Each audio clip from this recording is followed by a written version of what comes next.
Մալաթիա Սեբաստիա վարչական շրջանի այս հատվածում Օհանովի 62-ից 70 շենքերի բակում շուրջ 8 ամիս է կոյուղատարի խցանումներ չեն գրանցվել։ Նախկին հակասանիտարական վիճակ ստեղծող խնդիրը վերացվել է Վիոլիաջուր ընկերության իրականացրած լայնածավալ աշխատանքների արդյունքում։ Ընկերության ինժեները անգիր գիտի, թե որտեղ ինչ խնդիրներ կային։ Կառուցվել է 300 միլիմետր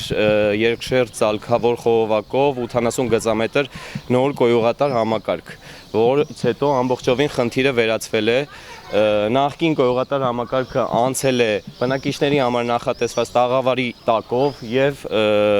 երեխաների համար նախատեսված այս ֆուտբոլի դաշտի միջով, որը շրջանցման ճանապարհով նոր կոյուղատար համակարգը արդեն դուրս է բերվել տաղավարի տակից եւ դաշտի մեջից, ապահովելով մեզ հարմար սպասարկում եւ անխափան սպասարկում։ Խնդիրներ կային նաեւ 72, 74, 76 շենքերում ու հարակից 179 դպրոցում։ Կոյուղատար համակարգը 3 տեղ վնասված հատված ուներ, այլևս շահագործել հնարավոր չէր։ Բացի դա, կոյուղատարի վրա կառուցված էին տարբեր շինություններ։ Որոշվեց Վիոլիաջուր Երևանի քաղաքապետարան համագործակցությամբ խնդրին լուծում տալ։ Շարունակվում են աշխատանքները նշված հասցեներում, կարգավորվում է դպրոցում ծագած խնդրի լուծումը, այստեղ կառուցվել է 60 մետր 250 միլիմետր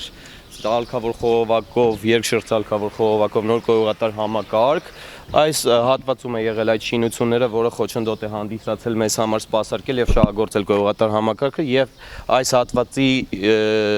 վրա մենք ունեցել ենք 3 վնասված հատված կոյուղատար համակարգի վրա, որը արդեն իսկ 48 մետր ներկապահին կառուցվել է նոր կոյուղատար համակարգ։ Աշխատանքները շարունակվում են դպրոցի տարածքում, ավարտից հետո նաև դիտահորերը կարգի կբերեն։ Մալաթիա Սեբաստիա վարչական շրջանի մեկ այլ հասցեում Օհանովի 10-ից 20 շենքերում եւս համատեղ ուժերով վերակառուցվում է 220 գծամետր կոյուղագիծ։ Կոյուղատար համակարգը ուներ վնասված հատվածներ։ Անցնում էր շինությունների տակով, որը խնդիր էր առաջացնում սպասարկման համար։ Որոշեցին ավելի հարմար դարձնել շահագործումն ու սպասարկումը ու նոր կոյուղատար կառուցել։ Ցանցը կառուցվել է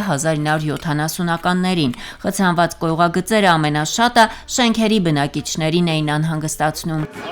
Օրը մեջ զանգահարում ենք Վիոլա բնակիչներով, ես էլ ասենք ով կա, առանց էդել տեղակ ենք բամ թե ինժեներին,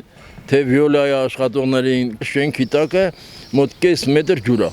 Շատ կարճ ժամանակ անց այս ամենն արդեն պատմություն կդառնա։ Վիոլիաջուր Երևանի քաղաքապետարան համագործակցության հերթական հասցեն Մալաթիա Սեբաստիա վարչական շրջանի Կուրղինյան 11, 13 ու 15 շենքերի բակային տարածքն է։ Համատեղ 200 գծամետր կոյուղատար կկառուցվի, բացազատումն արված է, ասֆալտը կտրված, ամեն ինչ պատրաստ է առաջիկա օրերին շինարարությունը սկսելու համար։ Իհարկե, նոր կոյուղագծեր ու դիտահորեր կառուցվում են, բայց ոչ պակաս կարևոր է, որ կոյուղատարը ծառայի իր հիմնական նպատակին, այլ ոչ թե դառնա աղբաման։ Այս գիտակցումը միայն հնարավորություն կտա, որ կատարված աշխատանքների արդյունքները տեսանելի լինեն երկար ժամանակ։ Հասմիկ Դիլանյան, Արգիշ Տիվասակյան, Ռադիոլուր։